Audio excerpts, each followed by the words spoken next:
Whistle அடிச்சான் குஞ்சுங்களா, விஜய் ரசிகரையும் விஜய் தொண்டனையும் சொல்றாங்க whistle அடிச்சான் குஞ்சுங்களாம். இந்த விசில் அடிச்சான் குஞ்சுகள் ஓட்டு போட்டாதான் நீங்க ஜெயிக்க முடியும். படமா இருக்கும், அரசியல் என்னன்னு அதை காமிச்சிட்டு அதை அப்படியே உள்ள இறங்குறாரு. எம்ஜிஆர் என்ன பண்ணுவாருன்னா ஒரு சாங் பாடுவார், ஆசைக்கும் வாழ்வுக்கும் வசதிக்கும் ஊரார் கால் பிடிப்பார். அந்த வரி எல்லாம் கேட்டிருக்கீங்களா? அந்த மாதிரி வந்து நிறைய சம்பவம் நிறைய இருக்கும். ஏன்னா வந்து என்னென்ன நடக்குது, நிறைய விஷயங்கள். எச் வினோத் படங்கள்லாம் எனக்கு ரொம்ப பிடிக்கும். ஏன்னா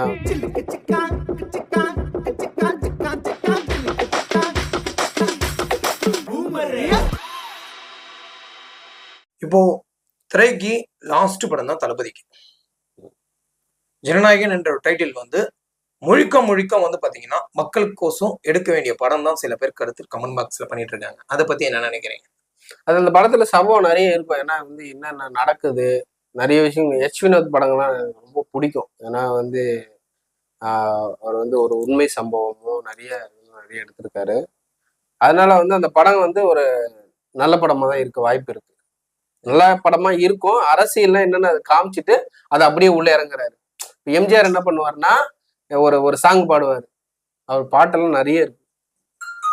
சிலர் ஆசைக்கும் வாழ்வுக்கும் வசதிக்கும் ஊரார் கால் பிடிப்பார். அந்த வரி எல்லாம் கேட்டிருக்கீங்களா? அந்த மாதிரி வந்து நிறைய இருக்கு. அந்த மாதிரி ஒரு படம் அவர் எதிர்பார்க்கிறார் போது. எம்ஜிஆர் போல நன்மைகள் செய்யதான் வராரு விஜய் அவர்கள். ஏன் தடுக்கிறாங்க? எங்க தடுக்கிறாங்க? மக்கள் நாங்க தடுக்கலையே. ஆப்போசிட் டீமோ இந்த மாதிரி விசில் அடிச்சான் குஞ்சுங்களா, விஜய் ரசிகரையும் விஜய் தொண்டனையும் சொல்றாங்க விசில் அடிச்சான் குஞ்சுங்களாம். இந்த விசில் அடிச்சான் குஞ்சுகள் ஓட்டு போட்டாதான் நீங்க ஜெயிக்க முடியும். புரியுதுங்களா? விசில் அடிச்சான் குஞ்சுங்கள்னு அசால்ட்டா சொல்றாங்க. மன வருத்தமா இருக்கு. மக்களுக்கு தெரியும், தொண்டருக்கு தெரியும், ரசிகருக்கு தெரியும். ரசிகர் வேற, தொண்டர் வேற. நான் தொண்டன், நான் தலை ரசிகர், நான் தொண்டன். அவருக்கு அவர் நன்மைகள் செஞ்சா எனக்கு அதோட ஒரு பெரிய விஷயமே வேணும். அவர் எனக்கு எதுவும் செய்ய தேவையில்லைங்க. நன்மைகள் செஞ்சா மட்டும் போதும்.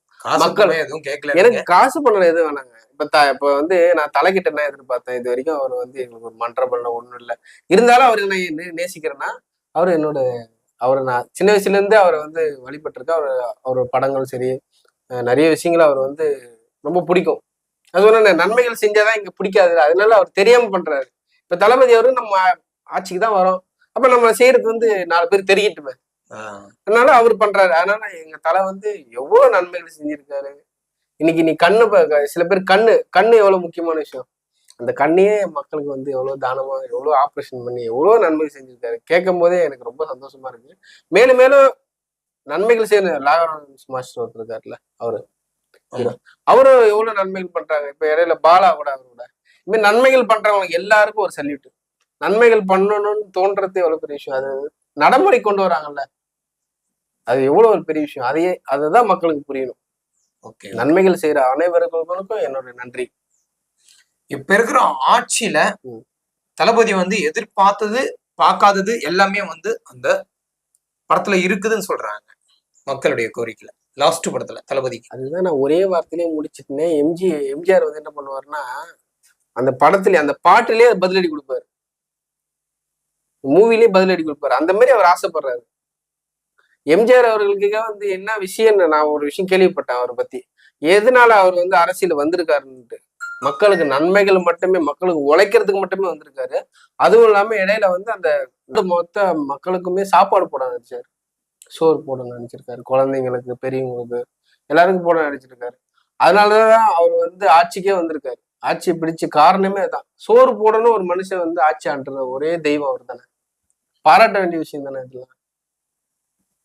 ஓகேண்ணா, இதுவரைக்கும் நம்ம கேட்ட கேள்விக்கு கூட்டா பதில் சொன்னீங்க, நன்றி.